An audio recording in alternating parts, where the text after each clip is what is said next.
Pride and Prejudice, by Jane Austen. Chapter 49.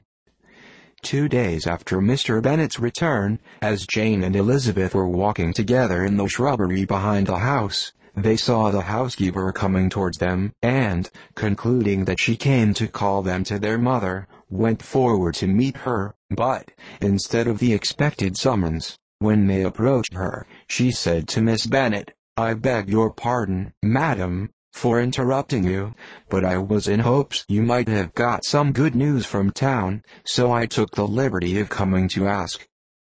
"What do you mean, Hill? We have heard nothing from town." "Dear madam," cried Mrs. Hill, in great astonishment, "don't you know there is an express come for master from Mr. Gardiner? He has been here this half hour, and master has had a letter." Away ran the girls, too eager to get in to have time for speech. They ran through the vestibule into the breakfast room, from thence to the library.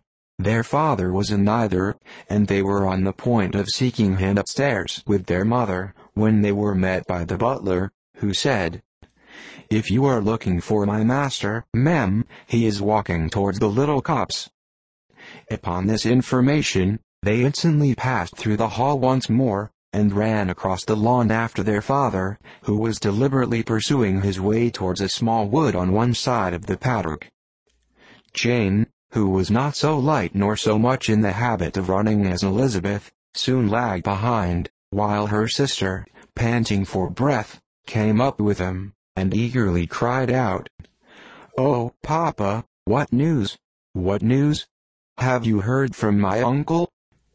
"Yes, I have had a letter from him by express."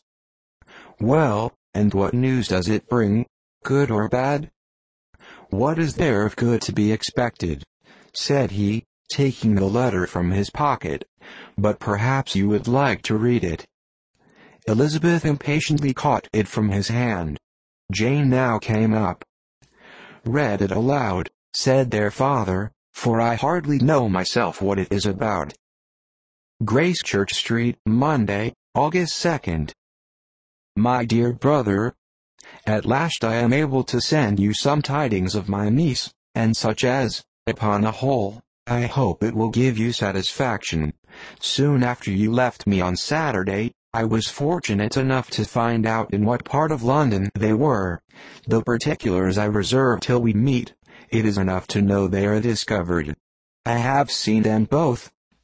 "Then it is as I always hoped," cried Jane. "They are married." Elizabeth read on. "I have seen them both. They are not married, nor can I find there was any intention of being so, but if you are willing to perform the engagements which I have ventured to make on your side, I hope it will not be long before they are. All that is required of you is, to assure to your daughter, by settlement, her equal share of the £5,000 secured among your children after the decease of yourself and my sister, and, moreover, to enter into an engagement of allowing her, during your life, £100 per annum.